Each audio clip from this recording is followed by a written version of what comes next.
아이가 용돈이라도 벌어보겠다고 알바를 시작하려는데 그 소득을 신고하면 우리 가족 수급자 자격이 날아갈 수도 있다. 그래서 차라리 신고를 안 하는 게 낫지 않을까? 이런 고민 한 번쯤 해보셨을 겁니다. 그런데 여기서 진짜 문제는 신고를 안 해서 생기는 불이익이 신고를 해서 깎이는 금여보다 훨씬 크다는 겁니다. 오늘 영상에서는 대학생 자녀가 아르바이트를 할 때 소득 신고를 어떻게 해야 하는지, 실제로 급여가 얼마나 줄어드는지 구체적인 숫자로 알려드리고요. 마지막에는 신고를 안 했을 때 어떤 일이 벌어지는지까지 말씀드리겠습니다. 안녕하세요. 소소하지만 담백한 복지 이야기를 전해드리는 소담이입니다. 먼저 기본적인 구조부터 짚어드릴게요.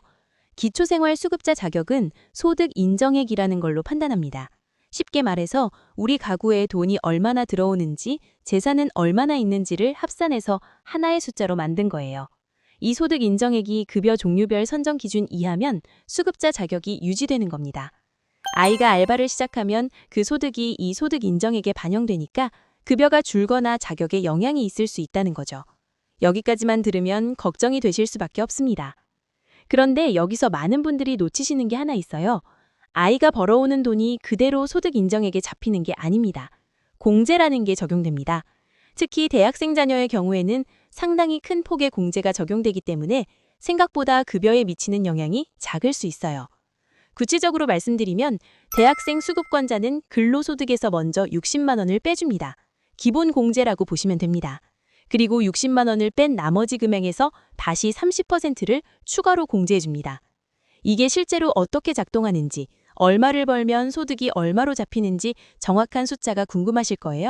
좋아요 눌러주시면 바로 그 계산 알려드릴게요. 21살 대학생 민준이가 편의점에서 한 달에 80만 원을 번다고 해볼게요. 먼저 60만 원을 빼면 20만 원이 남죠. 이 20만 원에서 30%인 6만 원을 또 빼줍니다.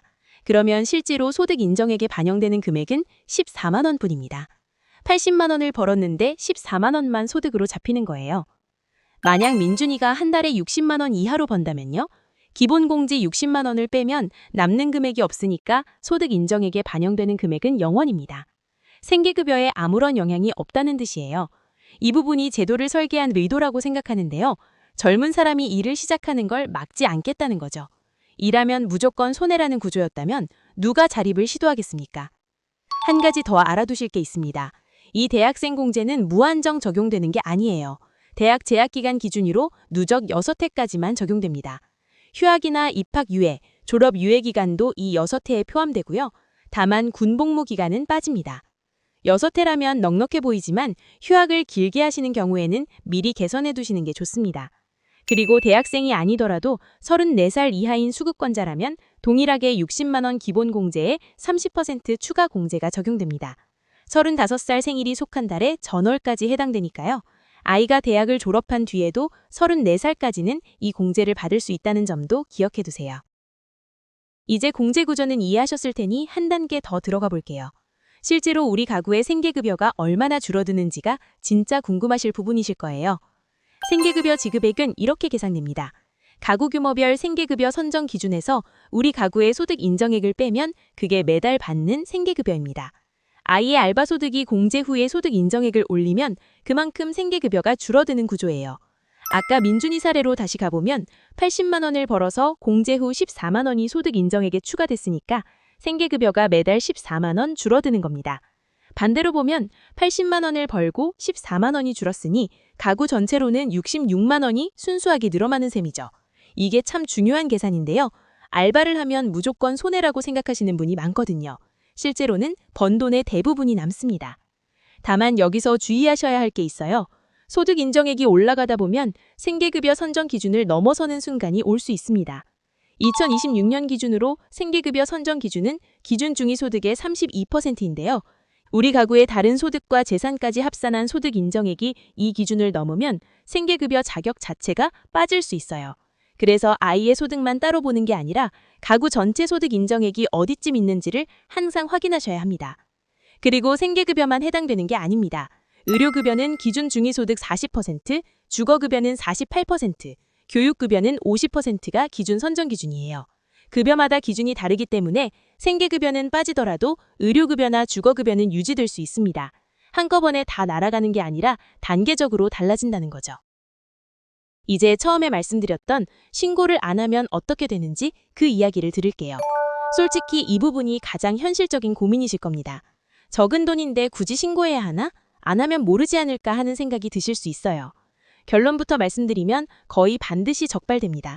아르바이트를 하면 사업주가 국세청에 일용근로자 지급명세서를 제출합니다. 이 자료가 차세대 사회보장 시스템이라는 곳으로 자동 연동됩니다. 쉽게 말해서 아이가 편의점에서 알바비를 받는 순간 국가 전산망에 기록이 남는 겁니다. 보장기관은 이 시스템을 통해 수급자 가구의 소득 변동을 주기적으로 확인하고 있고요. 최소 반기별 1번, 일용근로소득은 별도로 점검합니다. 적발되면 어떻게 되느냐? 신고하지 않은 기간 동안 과지급된 급여를 전부 환수당합니다. 부정수급으로 분류되면 보장비용 징수 대상이 되는 거예요. 신고를 해서 매달 10만 원, 20만 원 급여가 줄어드는 것보다 몇 달치 급여를 한꺼번에 토해내야 하는 상황이 훨씬 큰 타격입니다. 이게 참 안타까운 부분인데요. 실제로 현장에서 이런 사례가 반복됩니다. 적은 금액이라 괜찮을 거라고 생각했는데 나중에 소급해서 환수 통보를 받고 당황하시는 분들이 꽤 있어요. 그래서 방법은 하나입니다. 아이가 첫 소득이 생기면 그때 바로 가까운 주민센터에 가셔서 복지 담당 직원에게 소득 발생 사실을 알려주세요.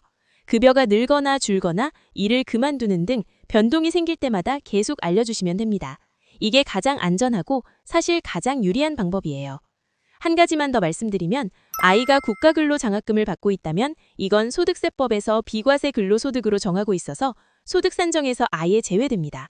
장학금은 장학금이고 알바는 알바인데 국가근로장학금은 알바처럼 보여도 소득으로 안 잡히니까 이 부분도 참고하시면 좋겠습니다. 정리하면 이렇습니다. 대학생 자녀가 알바를 하면 60만 원까지는 기본 공제가 되고 초과분도 30%를 추가로 빼주기 때문에 실제 급여 감소폭은 생각보다 작습니다. 신고는 반드시 하셔야 하고 안 하면 오히려 더 큰 손해가 됩니다.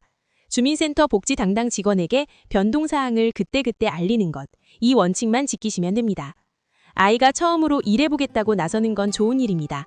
그 마음을 제도가 막지 않도록 설계되어 있으니까 너무 걱정하지 마시고 정확하게 신고하시면서 응원해 주시면 좋겠습니다. 혹시 주변에 같은 고민을 하고 계신 분이 있다면 이 영상을 공유해 주세요. 구독해 두시면 이런 복지 정보를 놓치지 않고 받아보실 수 있습니다. 소담이었습니다.